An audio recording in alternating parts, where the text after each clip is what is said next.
Vestibulandos, eu sou o professor Célio, diretor pedagógico da Oficina do Estudante, e hoje estou aqui para falar um pouquinho sobre a primeira prova da segunda fase da FUVEST, que é a prova de língua portuguesa, com 10 questões e uma redação.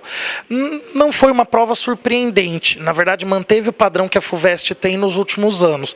Então, cobrança de uma gramática aplicada, nós não temos nenhuma questão de gramática normativa pura, cobrando sujeito, verbo ou tipo de objeto, e a contextualização dessas questões de gramática, com frases, com elementos que são tirados bem do cotidiano dos alunos. Então, a primeira questão é o maior exemplo: sorria, você está sendo filmado. É uma frase que está espalhada em todo lugar. Depois tem uma questão que eles pegam um texto de uma propaganda de um automóvel, também muito recorrente. E o Monteiro Lobato, que traz o debate bem caro à FUVEST, já apareceu na primeira fase, tornou a aparecer agora na segunda, sobre o uso da gramática e a oralidade, norma culta e o uso ou não dessa norma. Também é uma questão cara ao Enem, só que cobrada de forma diferente. Então, o candidato que tem habilidade leitora de interpretação não teve dificuldade para entender e organizar sua resposta. Tem de ver como ele colocou essa resposta no papel.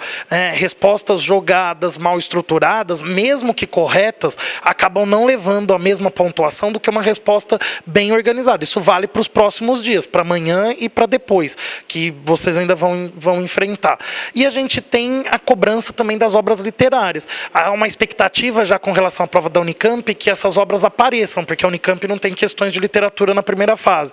Mas a FUVEST já teve questões de literatura na primeira fase e cobrou de novo, de forma bastante incisiva e bastante direta, obras. Das 9 obras literárias, 5 aparecem nas questões. A gente tem uma de literatura comparada, Vidas Secas e Capitães da Areia.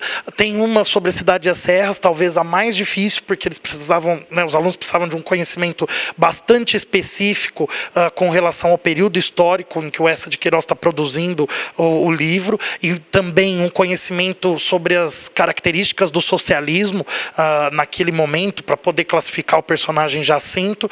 Mas tem questões que são mais tranquilas, de Dom Casmurro, Memórias de um Sargento de Milícias, obras com as quais os alunos em geral têm uma empatia maior. A redação não foge ao padrão da FUVEST, de cobrar temas, segundo alguns professores, de cunho filosófico, mas é uma redação bem posta, vamos dizer assim, ou seja, uma coletânea bem consistente. Não tem, a partir da coletânea, como o aluno responder que a política é dispensável. Do primeiro texto do Aristóteles, que diz que a ciência política é a principal da polis, porque é ela que decide o que vai se estudar nas outras, até o último quadrinho que diz lá, eu sou apolítico, não, você é ignorante, o candidato não tem como ser levado a fazer um texto que diz, olha, a política é dispensável. O segundo texto da coletânea deixa isso claro: o idiota não é o que participa da política, o idiota é o que se recolhe à esfera privada. Mas há um risco nisso, do aluno ter feito um texto típico de candidato a vereador em Cabrobó. A política é importante, vamos participar, a política é legal, a política é útil, e não sair do lugar. Isso pode ter prejudicado.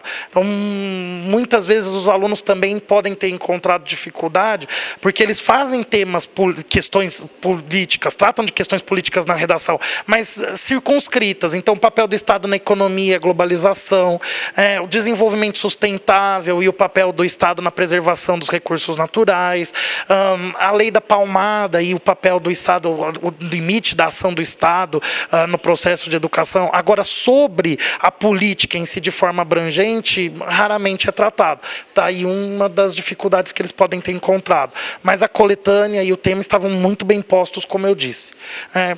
Eu desejo uma boa prova para todos, amanhã e depois, e a gente continua na cobertura das segundas fases, de amanhã e depois, e também da segunda fase da Unicamp, que começa no próximo domingo, dia 15. Até lá, boa prova a todos.